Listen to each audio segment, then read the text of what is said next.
और हिरासगी केस में मुनिस अलवी को सज़ा पर सियासी और कारोबारी अफराद का रद्दअमल भी सामने आया है। सियासी रहनुमाओं ने फैसले को सराहा है। कहा कि ऐसे मामलात में ख़वातीन मुलाजमीन के लिए माहौल महफूज बनाना लाजमी हो गया है।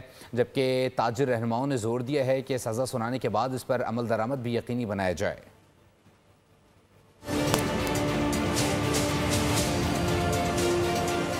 मोनिस अलवी के साथ जैसी करनी वैसी भरनी, सीईओ के इलेक्ट्रिक को किए की सजा मिली। फैसले का सियासी और कारोबारी शख्सियात ने बारीक बीनी से मुशाहिदा किया। बोल से गुफ्तगू में MKM रहनुमा ताहा अहमद ने कहा कि हरासगी के वाकयात का तसलसल रोकने के लिए सजाओं का दिया जाना जरूरी है। KE जैसे इदारे में खवातीन से हरासगी नाकाबिले बर्दाश्त है। सजाएं जब तक नहीं दी जाएंगी, इस तरह की सजाएं जब तक लोगों को नहीं मिलेंगी तो मसाइल हल नहीं होंगे और एक के बाद एक केस आता रहेगा। किसी खातून के हवाले से ऐसी कोई खबर आना एक अच्छी बात नहीं है। इतना बड़ा इदारा है, हम तमाम लोगों को एज ए नेशन भी इस बारे में सोचना चाहिए कि कवानीन इतने सख्त होने चाहिए कि ऐसा अमल करने का कोई भी शख्स सोचे नहीं किसी भी शख्स के साथ।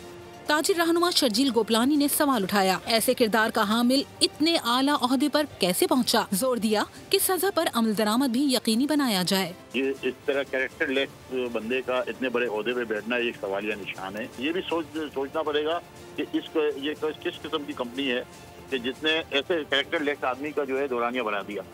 तो ये बहुत बड़ा फैसला है और ये सूबाई हुकूमत के साथ फेडरल गवर्नमेंट को सोचना पड़ेगा कि ये सजा तो हो गई है, इसका अमल होता है या नहीं होता।